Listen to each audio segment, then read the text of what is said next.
guys. Mato na pagbasa karon kay Sa Bernes kami Okay. Na may magpabasa. Sa ini ka Bernes. Ako dahil si Jimmy Piharaw, grade 4. Ang edad 10 years old, mag-11 na ko karong August 2. Napuyo ko sa Alibungan Elementary School. Ako guys, akong pangalan guys, Janister Yalaw. Grade 1. Akong edad 6 years old. Na ako sa Alibungan nagpuyo. So magbasa namin guys. Ang title sa akong basahon guys, Ang title po siyang ibasa guys. by Kapatid. Josh Taboy P. Kami. Kapatid. Kapatid akong basahon. Nagbasa namin. Basahon. Josh Taboy P. Kapatid. Don't cry me for Tatlo Josh. ang Don't cry kapatid someday. ni Rome. Isang A crown. babae at dalawang Sit on lalaki. But if the weak queen tears Linda ang she will pangalan send her soldiers to take nga you away. ng kapatid na babae. Wear a crown on your head and sit on a golden throne.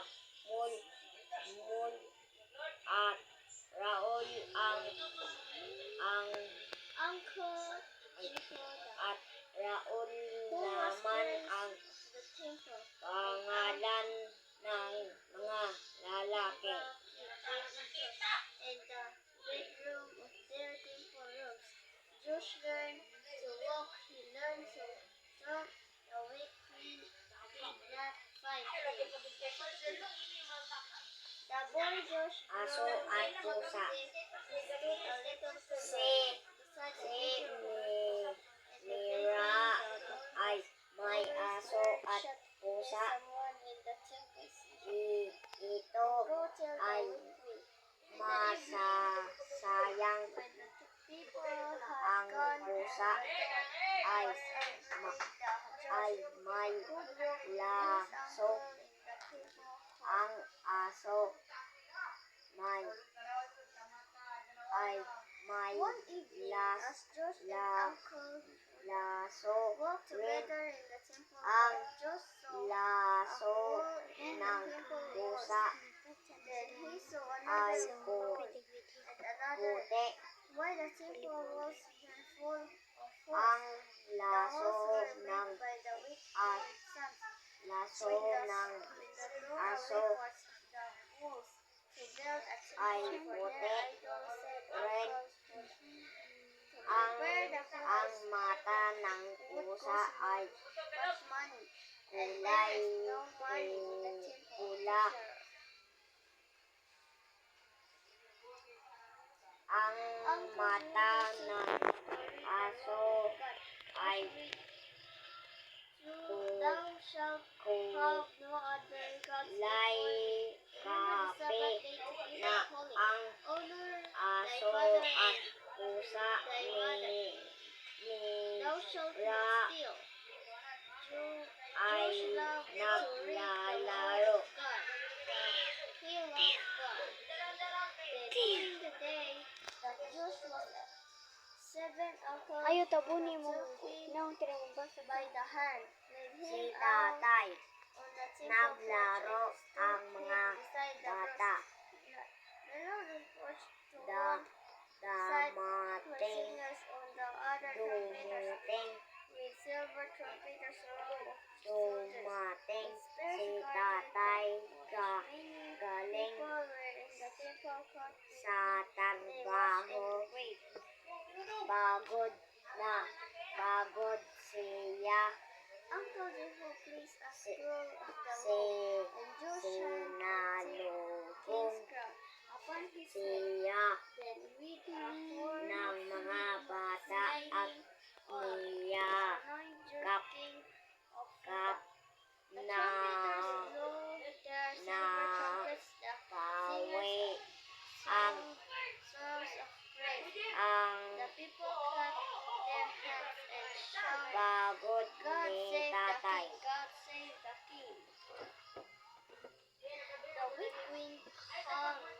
running Buk into the manok. temple. Fourth, we had heard the trumpets Tuk and the tu singing. When she daok. saw the boy king standing beside the pillar, she Sambit tore ni him close and ni shouted, buk "Rise up, manok. rise up."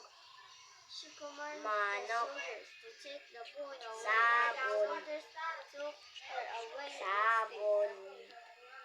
Tuk The people Tuk. lined up in a long procession, Ah. soldiers singing. The Abot troopers laid the sa out the temple gate, and down the street the king bahay.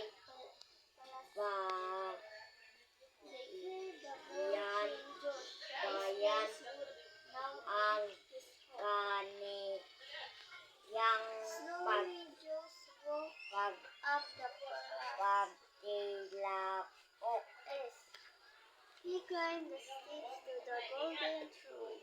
The throne was every Ang large and his mga feet did not touch ano the floor, but may was sat ako straight as a king. kay Again the ito trumpeters blew the trumpets, the singers sang, iba and iyo the people shout, "God save the king! God save the king!" naring The king was a king. For a boy, he would need uncle help for many years. King Josh remembered the walls and the temple wall. How could he get the money to tao then he sent men una through the land to collect coins, Nang but the men spent the coins on kung their own lang The walls in the temple og were still at there. og Then Josh thought of la a different plan to la lapag Josh asked Uncle lapad Behold for a cheese lapag with a lid made as put the cheese Ba- beside the temple gate. basag The cheese hayag beside the gate would Banig. ask God a hole Banig. in the lid. Said Josh, a whole Nig. large enough coins go through the hole was cut in the lid. Hulog Now, when itlog people came to Ni. the temple to worship, they would see niyog a drop going through the wall. People lapag came from near afar to see the king basag running cheese. hayag Girls came, fathers and banig mothers, fathers and banig mothers. The march It. by them dropped coins into the It. cheese at Next. first. The coins made a Kulog. clink sound. itlog When the cheese was Ni. half filled, clink niyog and when was almost full, just stopped. So, mura to guys! Maura to guys, mga ko. Tan-aw na po mo susunod na mga vlog. Bye!